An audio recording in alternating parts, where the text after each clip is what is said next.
حضرت شیخ ابو صالح موسیٰ جنگی دوست علیہ الرحمن ایک نہر کنارے وضو کر رہے تھے کہ پانی کے بہاؤ پر ایک سیب بہتا ہوا آیا۔ بھوک پہلے ہی لگی تھی، سیب کو دیکھا تو اشتہا غالب ہو گئی، سیب اٹھایا اور کھا لیا۔ جب کھا چکے تو معاً خیال آیا کہ یہ تو میرا تھا ہی نہیں، تو جدھر سے پانی آ رہا تھا، بہاؤ جدھر سے تھا، ادھر کو سفر شروع کر دیا۔ تھوڑی دیر چلنے کے بعد دیکھا کہ ایک باغ ہے اور اس میں سیب کے درخت ہیں اور اس کی شاخیں پانی کی طرف جھکی ہوئی ہیں۔ مالک باغ کے پاس گئے، کہا کہ آپ کے باغ کا کوئی ٹوٹا ہوا سیب اور میں کھا بیٹھا ہوں، تو اس کی قیمت مجھ سے لے لیجئے یا مجھے معاف کر دیجئے۔ تو مالک باغ کا نام تھا عبداللہ صومعی، اور وہ بھی زاہد، نیک اور پارسا تھے۔ جب انہوں نے دیکھا کہ اس نوجوان نے سیب کھانے پر مجھ سے معذرت کی ہے یا پیسے دینے کے لیے تیار ہے، یہ تو کوئی جوہر ہے، کہا 12 سال میرے باغ کی نوکری کرنی پڑے گی، اس کے بعد ایک شرط اور ہے، پوری کر دو گے تو میں تمہیں معاف کر دوں گا۔ کہا ٹھیک ہے، 12 سال نوکری کرتے رہے۔ کہا اب دوسری شرط ہے کہ میری ایک بیٹی ہے جو آنکھوں سے نابینا ہے، کانوں سے بہری ہے، زبان سے بول نہیں سکتی، اپاہج بھی ہے، چل نہیں سکتی، اس کے ساتھ تمہیں نکاح کرنا ہوگا۔ کہا یہ بھی منظور ہے۔ نکاح ہو گیا۔ کہا اس کمرے میں تمہاری بیوی تمہارا انتظار کر رہی ہے۔ جب کمرے میں دیکھا تو ایک صحیح الاعضاء خوبصورت صاحب جمال خاتون منتظر تھی۔ سمجھا غلطی لگ گئی ہے، واپسی جلدی سے پلٹے اور اتنی تیزی سے پلٹے کہ دروازے کی چوگاٹ کے ساتھ سر لگا اور سر پھٹ گیا اور خون بہ رہا، اور واپس آئے تو شیخ عبداللہ صومعی کہنے لگے کہ کیا ماجرا ہوا؟ کہا کہ وہ کوئی اور خاتون ہے، جو نقشہ آپ نے بتایا تھا وہ تو نہیں ہے۔ کہا وہی میری بیٹی ہے اور آپ کی بیوی ہے۔ وہ بہری اس لیے ہے کہ آج تک اس کے کانوں نے غیر محرم کی آواز نہیں سنی۔ وہ نابینا اس طرح ہے کہ آج تک اس نے غیر محرم کی شکل تک نہیں دیکھی۔ اپاہج اس لیے ہے کہ وہ غیر محرم کے لیے کہیں چل کے نہیں گئی۔ اسی طرح باقی جو چیزیں بتائی تھی ان کی تعبیر بتائی۔ کہا وہی تمہاری بیوی ہے۔ عبداللہ صومعی کی اس بیٹی جس کا نام ام الخیر تھا اور شیخ ابو صالح موسیٰ جنگی دوست کی بیوی،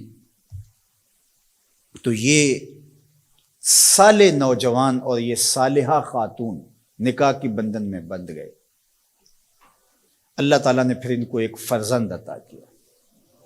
اس فرزند کا نام الشیخ السید عبد القادر جیلانی علیہ رحمہ و رضوان تھا۔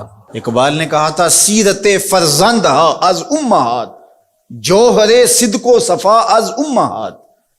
بیٹوں کی بیٹیوں کی سیرتوں کا جوہر ماؤں سے ہوتا ہے۔ باپ کا رزق حلال اولاد پہ اثر انداز ہوتا ہے۔ رزق حلال اگر آپ کی زندگی میں شامل ہو جائے تو پھر اس کا عملی نتیجہ یہ ہے کہ ایک صالح معاشرت کی بنیاد پڑتی ہے اور آپ صالح معاشرت کے ایک بہترین فرد ہوتے ہیں۔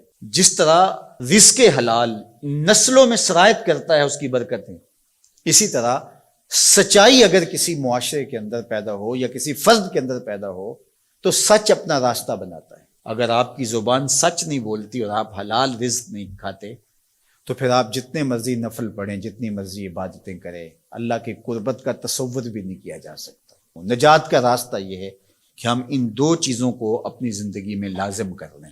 اور آج چونکہ 11 ربیع الثانی ہے اور پوری دنیا کے اوپر حضرت شیخ عبد القادر جیلانی علیہ رحمہ و رضوان کا یوم منایا جاتا ہے، اور چونکہ وہ 11 تاریخ کو لوگوں کو جمع کر کے دین سکھایا کرتے تھے، اور ملا علی قاری نے نزہۃ الخاطر الفاطر فی مناقب شیخ عبد القادر میں لکھا ہے کہ آپ کے خطبے میں اجتماع 70 ہزار لوگوں کا ہوتا تھا، اور یہ ہر 11 کو کیا کرتے تھے۔ اس وجہ سے اپنی سہولت کے لیے جس طرح ہم مقرر کوئی دن کر لیتے ہیں کہ ہر پیر کو محفل ہوگی، ہم مقرر کرتے ہیں ہر ماہ کی پہلی تاریخ کو محفل ہوگی، تو انہوں نے یہ دن مقرر کیا تھا۔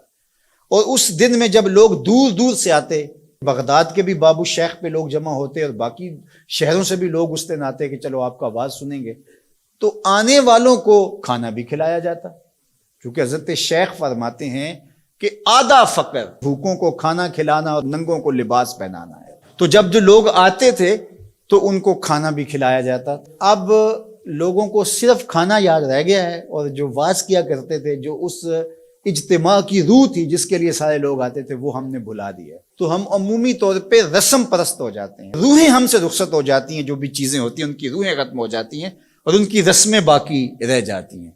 اور یہ ہمارا المیہ ہے شروع سے، بلکہ اقبال نے کہا کہ پورا دین ہی جو ہے وہ ہم نے رسم رکھ لیا ہوا ہے، اس کی روحیں ہم سے رخصت ہو گئی ہے.